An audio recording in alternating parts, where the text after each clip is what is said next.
Hi everyone, it's JG here with Earth-5D Ascension School, back for another teaching. I'm so glad y'all are here today. Welcome back to the channel.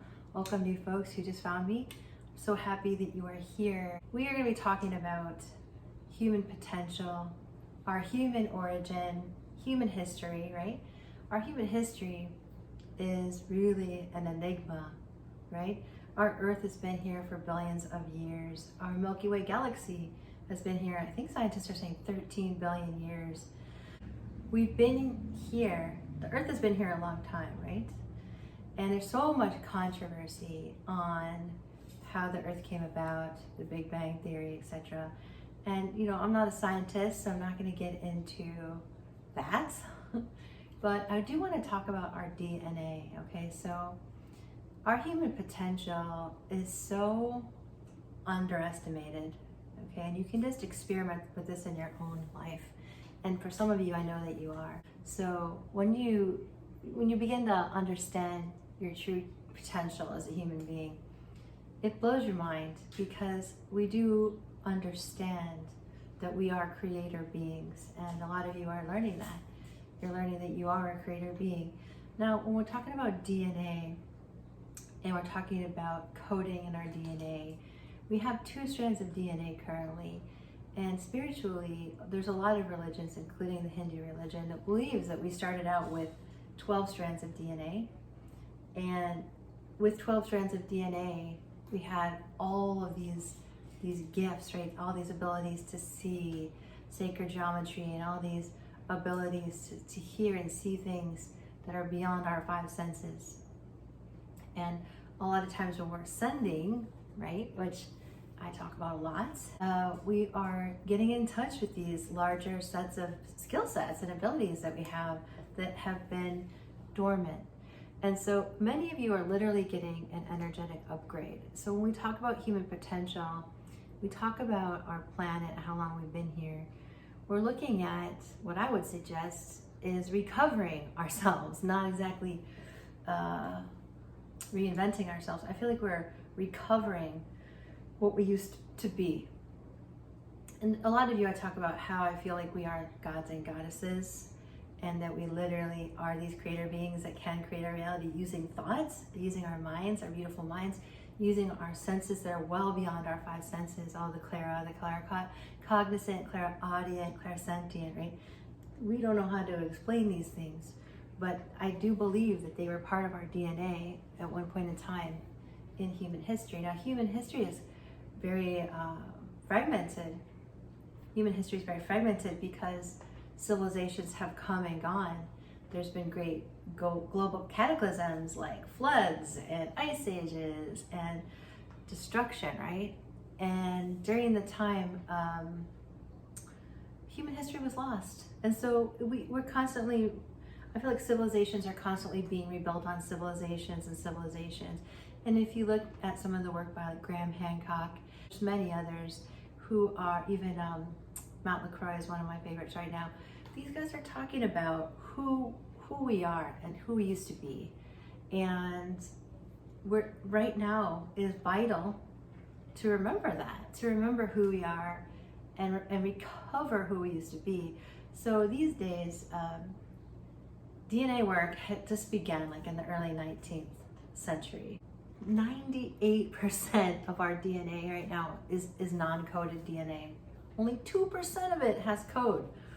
So scientists are calling, they used to call the remainder of the DNA that they had no idea what it was for, junk DNA. And that's crazy, right? Because obviously 98% of our DNA is not junk. What I would say, and what I would allude to spiritually, is that DNA is part of our human potential that we have forgotten.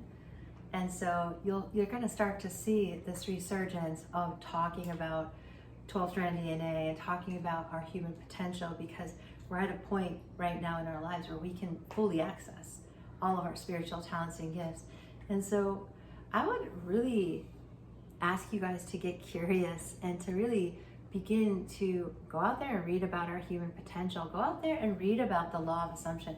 Go out there and read about how we are creator beings. And I think I'll list some or link some videos down below to show you some of the teachers that have really helped me as I've gotten into this process of exploring my own potential.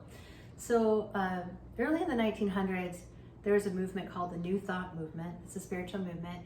And in the New Thought movement, we learned about creating our own reality. We learned about the law of attraction, and we began to learn how thought impacted our reality. And I really feel in my own life and in your guys' life that it's going to just get easier and easier nowadays because of the age of Aquarius and because of human consciousness growing. And so you'll see kind of a shift where some people will come sort of jump on this train and some others might not. And it's okay. It's okay. But I highly encourage you to think about all of the potential that you have as a human being, because we are literally the creators of our reality. And science is now just catching up, and we're sort of recovering what we once knew. So we are, Graham Hancock says, we are a species with amnesia. And I do believe that that's true. And so I just invite you today to think about how you can live into the fullest of your capacity as a creator being and see yourself that way. See yourself as amazing and wonderful. See yourself as the God and goddess that you are, and act like it. You know, this is your world. You get to say what you want in it. You get to say what you want. When we're looking at our daily life, don't settle. Don't settle for like accepting the things in your life that you want, that are there that you don't like. Okay, so we're beginning to use our thoughts to create reality. And so you want to focus on what you want and not what you don't want. Okay, and you want to think about your origin. You want to say, who am I? Who am I? Maybe I'm a divine being, and maybe in my DNA, scientists don't know what it is. Maybe I'm from other places. Maybe I'm from the multiverse. Maybe I have DNA from other galaxies and star systems. So we need to start asking these questions, because status quo is not where your happiness lies. Your happiness lies in fulfilling the fullest potential that you have here on Earth. And that is discovering and identifying and believing in who you really are, which isn't a set of limiting beliefs, which isn't a big mess in here. I would venture to say that we are recovering our divinity, the gifts that we had with all those 12 strands of DNA activated, and claiming that. Okay, guys? So it's food for thought today. I love you all. If you need help with your own spiritual journey, it doesn't surprise me if you do. We all need help with our own spiritual journey right now. Feel free to reach out to me. Here's my website listed here, and all my information is found there. Yes, guys, I hope this has assisted you. So much love and light, and have a beautiful week. Happy Thanksgiving.